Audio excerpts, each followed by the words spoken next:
지금 대한민국 금융 시스템 안에서 아무도 크게 말하지 않는 시한폭탄이 하나 있습니다.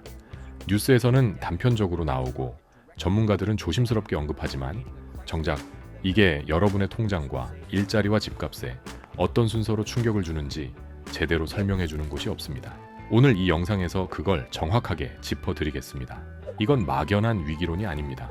지금 이 순간 실제로 진행되고 있는 이야기입니다. 끝까지 보십시오. 오늘 이 영상이 여러분의 앞으로 몇 년을 완전히 바꿀 수 있습니다. 뇌관의 이름은 부동산 PF입니다. PF는 프로젝트 파이낸싱의 줄임말입니다. 건설사가 아파트나 상업시설을 짓기 위해 금융기관에서 빌리는 대규모 사업자금, 대출입니다. 구조 자체는 단순합니다. 건설사가 돈을 빌려 건물을 짓고 분양이 되면 그 돈으로 대출을 갚습니다. 분양이 잘 될 때는 건설사도, 금융기관도, 투자자도 모두 돈을 법니다. 문제는 분양이 안 될 때입니다. 집이 안 팔리면 건설사는 대출을 갚을 돈이 없습니다. 만기가 돌아와도 상환이 불가능합니다. 금융기관은 부실 채권을 떠안게 됩니다. 이게 지금 대한민국 곳곳에서 동시에 진행되고 있는 상황입니다.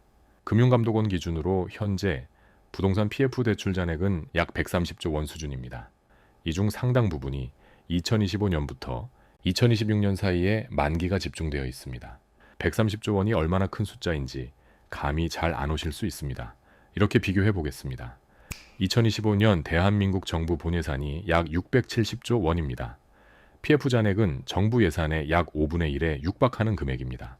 그리고 이 돈이 저축은행, 증권사, 캐피탈, 보험사 등 제2금융권 전반에 복잡하게 얽혀 있습니다. 한 곳이 흔들리면 연결된 모든 곳이 동시에 흔들리는 구조입니다. 정부는 그동안 만기 연장이라는 방식으로 이 문제를 관리해왔습니다. 만기가 돌아온 대출의 상환 기한을 늘려주는 겁니다.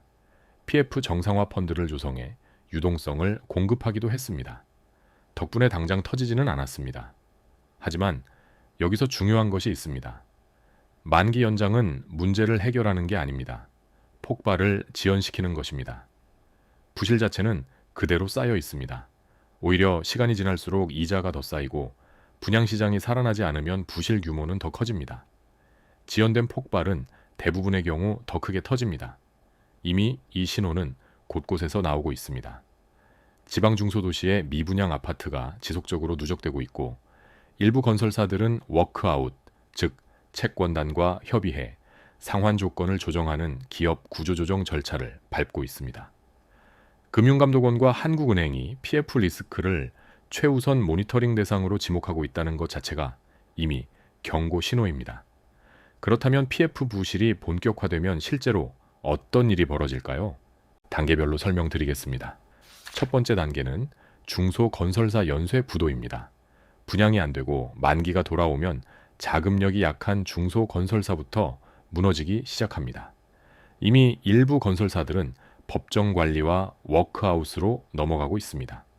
법정관리란 법원의 감독 아래 기업이 채무를 조정하면서 경영을 계속하는 절차입니다. 건설사 한 곳이 무너지면 그 현장에서 일하던 수백 명의 일자리가 동시에 사라집니다. 두 번째 단계는 제2금융권 부실 확산입니다. 건설사 대출을 들고 있는 저축은행과 증권사가 부실 채권을 떠안습니다. 금융감독원 자료 기준 저축은행권의 부동산 PF 연체율은 2024년 이후 상승 추세를 보이고 있습니다. 건전성 지표가 악화되면 예금자들이 불안해지고 대규모 예금 인출 사태, 즉 뱅크런이 발생할 수 있습니다. 뱅크런이란 예금자들이 금융기관의 부실을 우려해 동시에 예금을 인출하는 현상입니다. 소규모 저축은행에서 뱅크런이 발생하면 그 충격은 순식간에 인근 금융기관으로 번집니다. 세 번째 단계가 핵심입니다. 신용경색입니다. 신용경색이란 금융기관들이 손실에 대한 두려움으로 서로 돈을 빌려주지 않으려 하면서 시중의 자금 흐름 자체가 막히는 현상입니다. 이 단계가 오면 PF와 전혀 관계없는 멀쩡한 기업도 운영자금을 구하지 못해 흔들립니다. 은행 대출 창구가 사실상 닫히고 기업들은 급전을 구하기 위해 자산을 헐값에 팔기 시작합니다. 네 번째 단계는 실물 경제 충격입니다. 건설업은 연관 산업이 매우 광범위합니다. 철강, 시멘트, 인테리어, 가구, 부동산 중개까지 모두 건설 경기와 직결됩니다. 통계청 기준 건설업 취업자 수는 전체 취업자의 약 7% 수준입니다. 직접 고용만 따져도 약 200만 명이 넘는 규모입니다. 이 산업들이 동시에 위축되면 일자리가 대규모로 사라지고 소비가 급감합니다. 소비가 줄면 자영업자가 무너지고 자영업자가 무너지면 또 일자리가 사라집니다. 이게 바로 도미노입니다. 여기에 환율이 이 상황을 더 가혹하게 만들고 있습니다. 2024년 말부터 원달러 환율은 1,400원대 후반을 지속하고 있습니다. 환율이 오르면 수입 원자재 가격이 올라갑니다. 대한민국은 자원 빈국입니다. 우리가 먹는 밀가루, 공장을 돌리는 에너지, 생활에 필요한 원자재 대부분을 수입에 의존합니다. 수입 단가가 오르면 그 비용은 고스란히 소비자 가격에 전가됩니다. 편의점 삼각김밥, 마트의 식용유, 주유소의 기름값, 이 모든 것에 환율이 녹아 들어가 있습니다.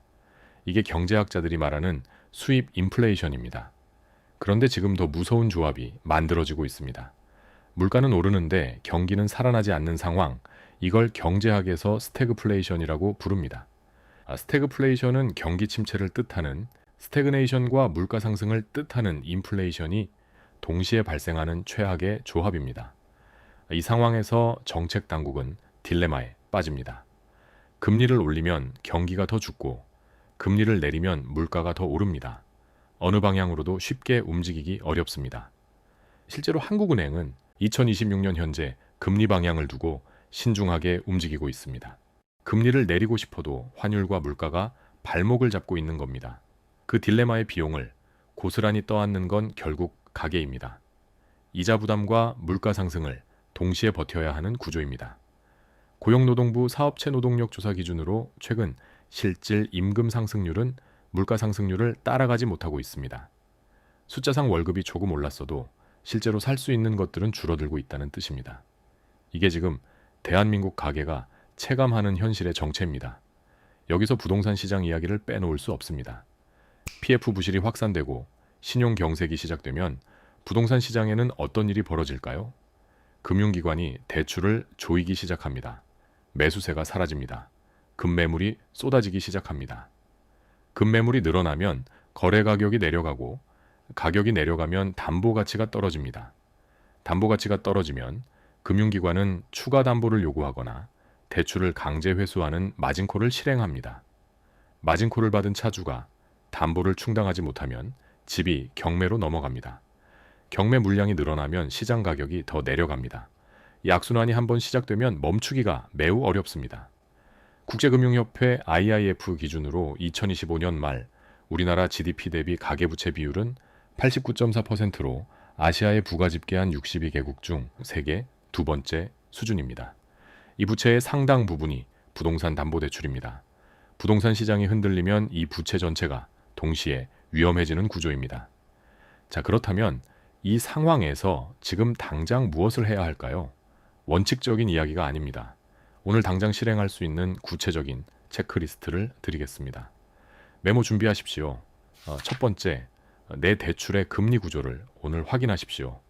지금 들고 있는 대출이 변동금리인지 고정금리인지 반드시 확인하십시오.